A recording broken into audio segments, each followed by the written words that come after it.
Hello IGNOU students, welcome back to my channel mastering education today. अगर आप लोग भी जून 2026 में अपने टर्म एंड एग्जामिनेशन देने वाले हो तो ये वीडियो आप लोगों के लिए बहुत इंपॉर्टेंट होने वाली है। इस वीडियो में मैं आप लोगों को बेसिकली एक्सप्लेन करूंगी कि किन किन लोगों को एग्जामिनेशन फॉर्म फिल करना है।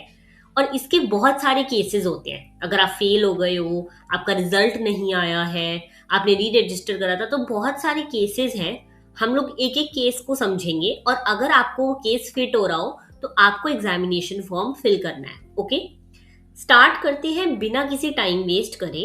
मैं पहले आपको बता दूं कि मैंडेटरी क्या होता है, कि किसको फॉर्म फिल करना ही करना है।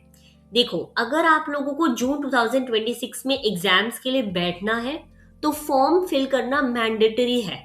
फॉर्म ऑलरेडी आ चुका है, ओपन हो चुका है और इसकी लास्ट डेट है 10th अप्रैल 2026। ओके, तो अगर आप लोगों को जून में एग्जाम्स देने हैं तो आपको ये फॉर्म फिल करना मैंडेटरी है, बिकॉज इस फॉर्म के बिना आप लोग एग्जाम्स नहीं दे सकते। ओके, इसके बेसिकली 5 केसेस होते हैं।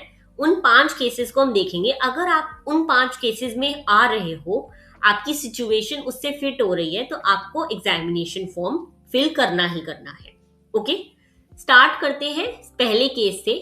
पहला केस आ जाता है फ्रेश एडमिशन स्टूडेंट्स। ओके, अब मैं आपको क्लियरली यहाँ पे बता देती हूँ इसका मतलब क्या होता है।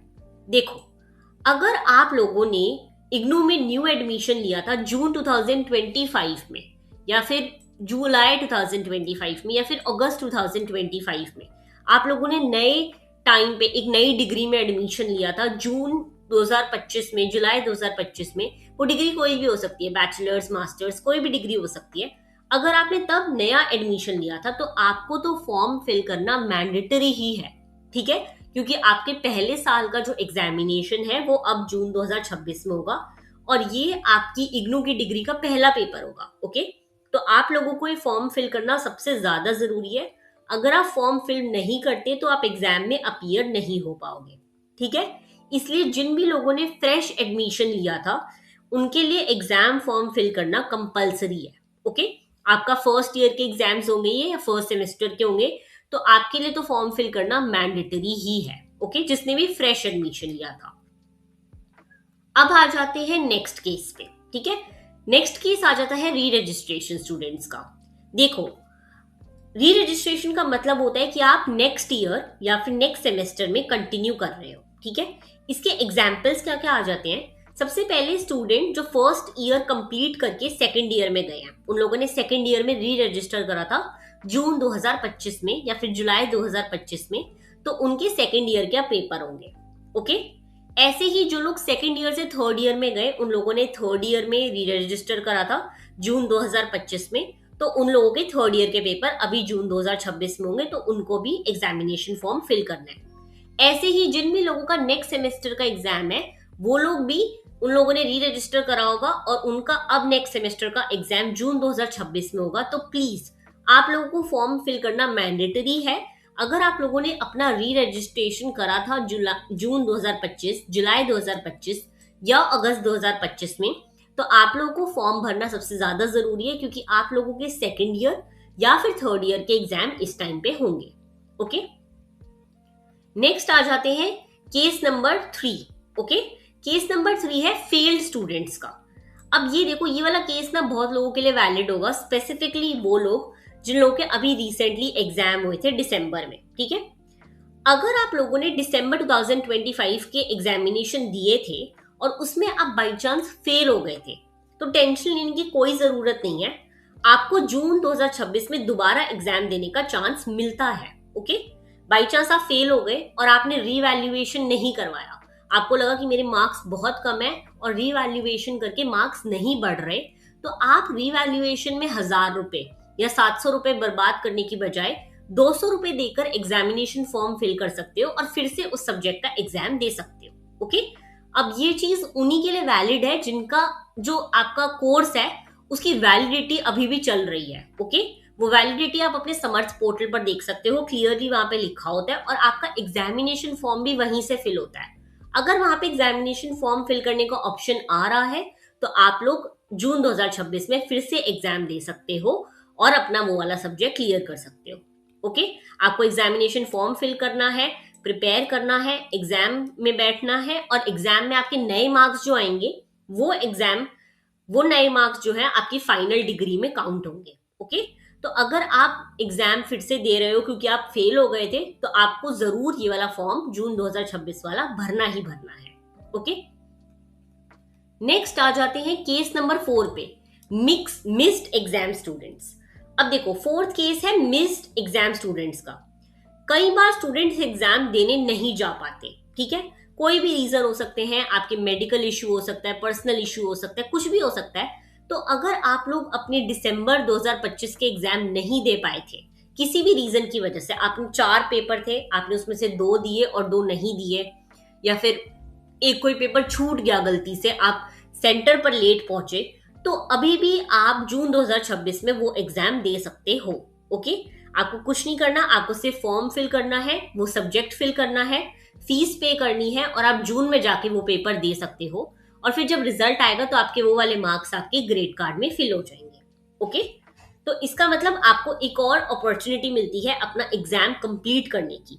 इसलिए अगर एग्जाम मिस हो गया था तो नेक्स्ट साइकिल में फॉर्म फिल करना ना भूलें, यानी कि अभी जो फॉर्म चल रहा है आपको वो फॉर्म फिल करना है, ताकि आप जून 2026 में अपना एग्जाम फिर से दे सको। ओके, तो जिन लोगों का भी कोई एग्जाम मिस हो गया था गलती से, वो लोग फॉर्म जरूर फिल करेंगे। ओके, नेक्स्ट आ जाता है last case, that is pending result case. Okay, अब देखो, ये वाला केस ना बहुत ज्यादा इंपॉर्टेंट है उन लोगों के लिए जो लोग अपने रिजल्ट का वेट कर रहे हैं दिसंबर 2025 वाले। ओके, काफी सारे लोगों का रिजल्ट अभी नहीं आया है, काफी सारे लोग रिजल्ट का वेट कर रहे हैं। तो मैं आप लोगों को एक बहुत ही अच्छा सिनेरियो बताती हूँ। देखो, अगर आप लोगों को पता है कि आप उस सब्जेक्ट में फेल हो सकते हो, या फिर आप लोग बाई चांस सोच रहे हो कि मेरे उस सब्जेक्ट में नंबर कम आएंगे क्योंकि मैं पढ़ के नहीं गया था या पढ़ के नहीं गई थी, तो आप लोगों को ना फॉर्म फिल कर देना चाहिए। अब क्यों? देखो, अभी आप एग्जाम फॉर्म फिल कर दो, अगर आप लास्ट तक वेट करोगे तो सेंटर फुल हो जाएंगे। तो अभी आप एग्जाम फॉर्म फिल कर दो, आपके 200 रुपए लगेंगे कुछ, है ना। लेकिन जब रिजल्ट आएगा और अगर आप बाई चांस उस सब्जेक्ट में पास हो जाते हो या फिर आपके नंबर अच्छा आ जाते हैं, तो आप वो वाला एग्जाम छोड़ सकते हो, कोई दिक्कत नहीं है। और ऐसा भी नहीं होगा कि आपने नया एग्जामिनेशन फॉर्म में ये सब्जेक्ट फिर से फिल कर दिया तो आपका रिजल्ट रुक जाएगा। नहीं, ऐसा कुछ नहीं है।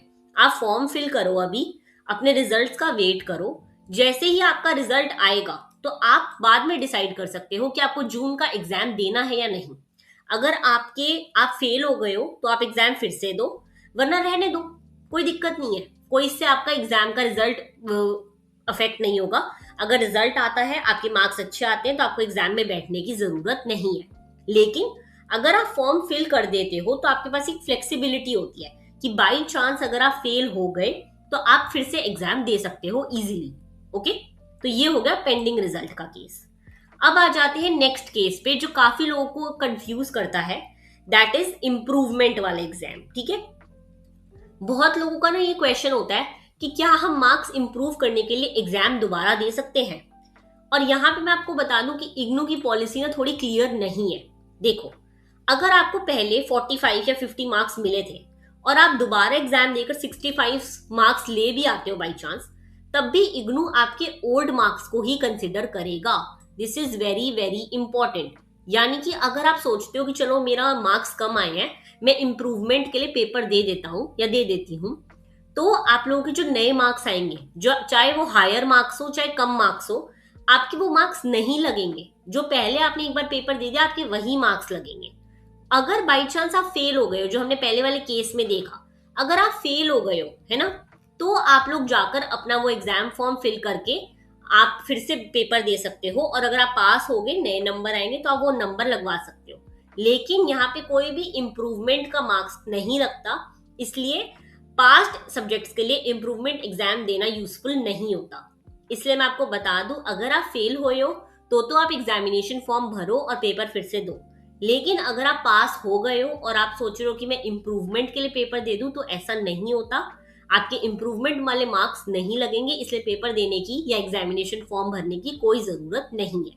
ओके, अब मैं आपको यहाँ पे सिंपल सा रूल बता देती हूँ कि देखो, अगर आप फेल हुए हो और दोबारा एग्जाम दे रहे हो तो आपके नए वाले मार्क्स काउंट होंगे। लेकिन यहाँ पे ये मैंडेटरी है, अगर आप फेल हुए हो तो ही फिर से एग्जाम दो और आप अब ये एग्जामिनेशन फॉर्म भरो। लेकिन अगर आप पास हो चुके हो और आप इंप्रूवमेंट के लिए एग्जाम दे रहे हो तो आपके जो पहले वाले नंबर है वही लगेंगे, नए वाले नंबर नहीं लगेंगे, ठीक है। इसलिए आई वुड सजेस्ट, अगर आप फेल होते हो तो आप एग्जामिनेशन फॉर्म भरो और फिर से पेपर दे दो, या फिर अगर आपका अभी तक रिजल्ट नहीं आया तो भी आप एग्जामिनेशन फॉर्म भर दो सेफ्टी पर्पस के लिए। लेकिन अगर आप पास हो गए हो तो प्लीज अपना एग्जामिनेशन फॉर्म फिर से मत भरना, 200 रुपए वेस्ट मत करना, ओके। बाकी अब मैंने आपके सारे क्वेश्चंस यहाँ पे आंसर कर दिए हैं। अगर इसके अलावा भी आपके कोई भी डाउट्स होते हैं इग्नू के एग्जामिनेशन फॉर्म से रिलेटेड तो आप नीचे कमेंट करके मेरे से पूछ सकते हो। लेकिन मैं आप लोगों को एक चीज क्लियर कर दूं, मैं आपके कमेंट का रिप्लाई तभी करूंगी अगर आप लोगों ने मेरे चैनल को सब्सक्राइब कर रखा होगा और ये मुझे पता होता है। इसलिए अगर आप चाहते हो कि मैं आपकी क्वेरी सॉल्व करूं, आपको जो भी प्रॉब्लम आ रही है इग्नू में, मैं आपकी वो प्रॉब्लम में हेल्प करूं, तो प्लीज नीचे कमेंट करने से पहले मेरे चैनल को सब्सक्राइब जरूर कर लेना। सब्सक्राइब का आइकन आपको यहाँ दिख रहा होगा, सब्सक्राइब जरूर कर लेना और तभी मैं आप लोग का कमेंट का रिप्लाई करके आपकी हेल्प कर सकूंगी, okay. All the very best, examination form time से भर लेना। मिलते हैं नेक्स्ट वीडियो में। Thank you so much.